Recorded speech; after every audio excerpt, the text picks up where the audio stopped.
साहब आगे बढ़ो, अच्छे दिन आने वाले, मोदी जाने वाले, क्या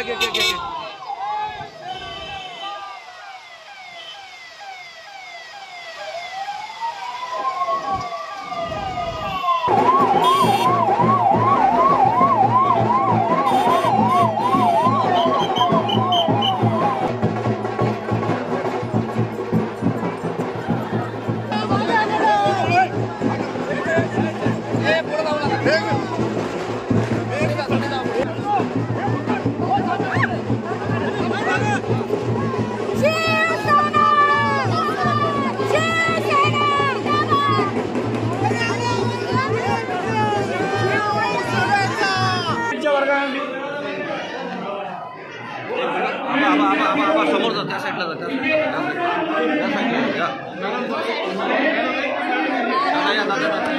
मॅडम मॅडम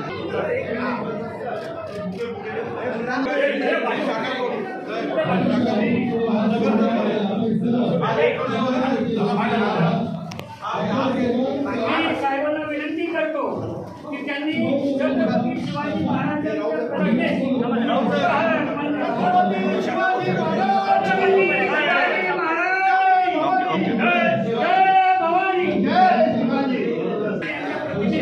मॅडम इकडे बघा, मॅडम इकडे बघा,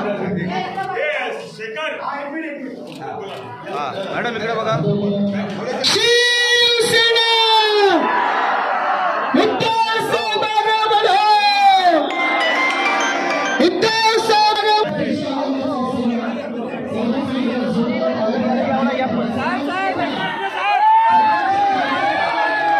लोकशाहीमधलं युद्ध म्हणजे निवडणूक, आणि निवडणूक युद्ध म्हटल्यानंतर दारूगोळा तर पाहिजेच, शस्त्र तर पाहिजेच.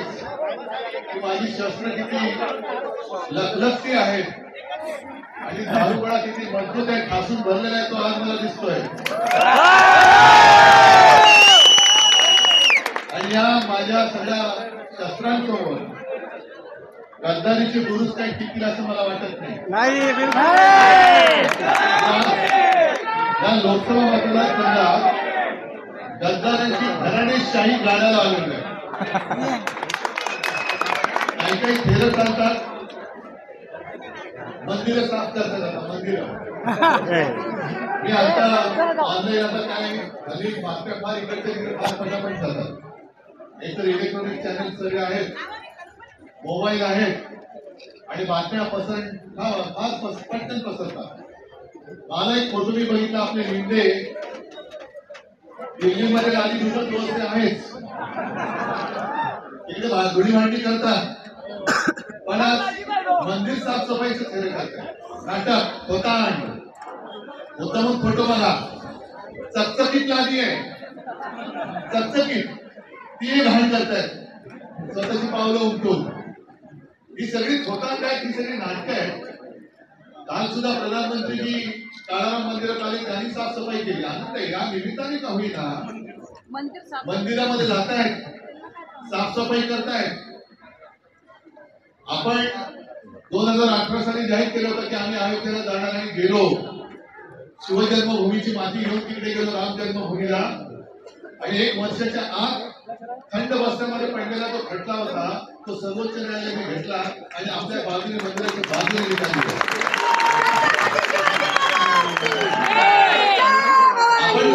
शिवाजी पंतप्रधान कधी गेले होते, आपण गेल्यानंतर गेलो. काळाराम मंदिरामध्ये आपण 22 तारखेला जाणारच आहोत. शिवरायाच्या पवित्र महाराष्ट्रामध्ये गद्दार जे आहेत ते नुसते गद्दार नाही, तर शिवरायाच्या भव्याशी गद्दारी करणारे, शिवरायाच्या भव्याला गद्दारीचं करण करावणारे, तुला पुढच्या पिढ्यांमध्ये जन्माला येता कामा नये अशा पद्धतीने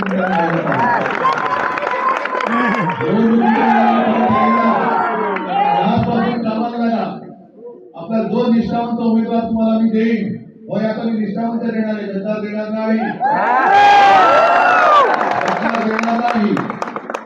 आता त्यावेळेला ती चूक माझी झाली, तर आपल्या घराकडे त्यांना मानत होतो, पण यांना धुळी भांडीच करायची होती.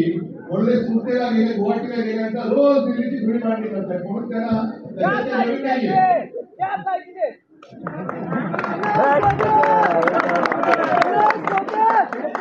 मला वाटतं माझ्यापेक्षा तुमच्या मनात त्यांच्यावरती बोलण्याचं खूप काही. कोणार्क, अपना शहर अपनी बातें.